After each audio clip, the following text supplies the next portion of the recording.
जय परमेश्वर सभी संसार के लोगों को जय परमेश्वर। भाइयों, हिंदू मुसलमान अंग्रेज सभी देवता लोगों को जय परमेश्वर। भाइयों, सात अनूपदास महाराज लिखी किताब जगत हितकानी पेज नंबर 44। तो भाइयों, हिंदू मुसलमान अंग्रेज और सातों आठों विलायतों के राजा बादशाह व रैयत सबके आगे हाथ जोड़ करके अर्ज है, यह किताब एक बार जरूर पढ़े और पढ़ करके इंसाफ करे। तो भाइयों, यह किताब परमेश्वर के लेके पढ़ करके सभी संसार के लोगों को सुनाते, ताकि सब संसार के लोगों को इस किताब के बारे में मालूम हो जाए। तो भाइयों, यह किताब इंसाफ के वास्ते पढ़ करके सुनाते। तो सभी संसार के लोगों के आगे हाथ जोड़ करके अर्ज है, इस किताब का जरूर पढ़ करके इंसाफ करें।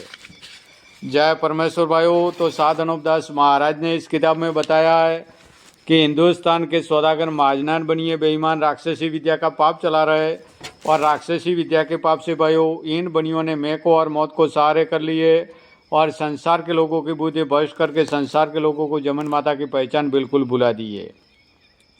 तो भाइयों, जमन माता जीवता जीव है, और जमन माता भाइयों राक्षसी विद्या के पाप से बीमार है। जय परमेश्वर। भाइयों, वो किताब मुफीद आम मौसम व जगत हितकान ने अज तस्नीब सात अनूपदास मूत वतन मुल्क मारवाड़, यह जगत हितकान ने जिसको श्री अनूपदास प्रिंटिंग प्रेस छावनी हरणपुरा में छाप के प्रसिद्ध किया। तारीख 17 अप्रैल सन 1909 जा वैशाखवती 12 संवत 1965। जय परमेश्वर। भाइयों, पेज नंबर 44। होकर मारते हैं, परंतु इन बनियों ने रावण की तरह से संसार के लोगों की मौत को काबू में कर लिया।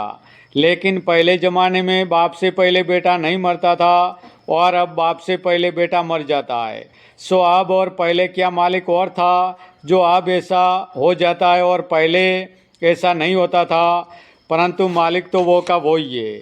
सो ऐसे ऐसे पाप तो इन बनियों ने जाहिर चला है, जिसको तमाम जहान के लोग अपनी आंखों से देख रहे, और अगले ज़माने के लोग तो ऐसे सती हुए कि वो सिवाय नेकी के दूसरी बात ही नहीं जानते थे, जिनकी तारीफ यह है कि वो जन्म से ही मालिक की भक्ति करते थे, जिससे वो शख्स देवता स्वरूपी कहलाए। परंतु इस जमाने के लोग उन देवता स्वरूपियों के नाम से उनकी समाजियों पर बकरा पाड़ा वगैरह चढ़ाते हैं। ऐसे ऐसे पाप से अगले अगले लोगों का नाम भी डबोते। सो यह पाप नहीं करना चाहिए। अगरचे उन्हों की समाजियों को मानो तो धर्म है।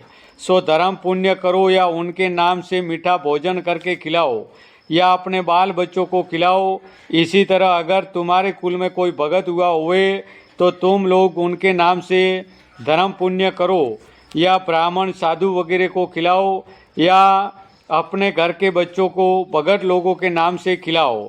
और जानवरों को मत सताओ, क्योंकि इन बनियों ने तुम्हारी अक्लों को अपने राक्षसी पाप से खराब कर दिए। इससे तुम लोग पाप करते हो कि जो भक्तों के नाम से जानवरों को मारते हो, जिससे दुनिया की अकल दिन रात खराब होती जाती है। मगर इन बनियों ने तो अपना मतलब समझ कर ये राक्षसी पाप चलाया है, और इससे ही संसार के लोगों की अकल भ्रष्ट कर दिए, जिससे तुम लोगों को पाप करना ही धर्म सूझता है। अगर कोई शख्स जानवर के मारने से मने करे, तो मरने व मारने को तैयार हो जाते, और जो नेकी की बात बतावे तो उसको नहीं करते, कि जिससे भला होए और परमेश्वर भी खुश होए। सो ऐसे ऐसे काम करने को तो जीव नहीं चाहता है, और पाप की बातों के लिए जीव चाहता है, जिसकी वजह यह है कि बनियों ने अपने राक्षसी पाप से सबों की अकल खराब कर दी है, जिससे नेकी और बदी को नहीं समझते, और इसी पाप की वजह से गरीब अमीर बेऔलाद रह जाते हैं। सो जो बेऔलाद रह जाते हैं, वो राक्षसी विद्या के पाप से बेऔलाद रह जाते हैं, क्योंकि मालिक ने तो सबको औलाद दी है, क्योंकि सच जग में कोई बेऔलाद नहीं रहता था, और सबके औलाद होती थी। और अब जो बेऔलाद रह जाते और उनके औलाद। जय परमेश्वर। भाइयों, जय परमेश्वर।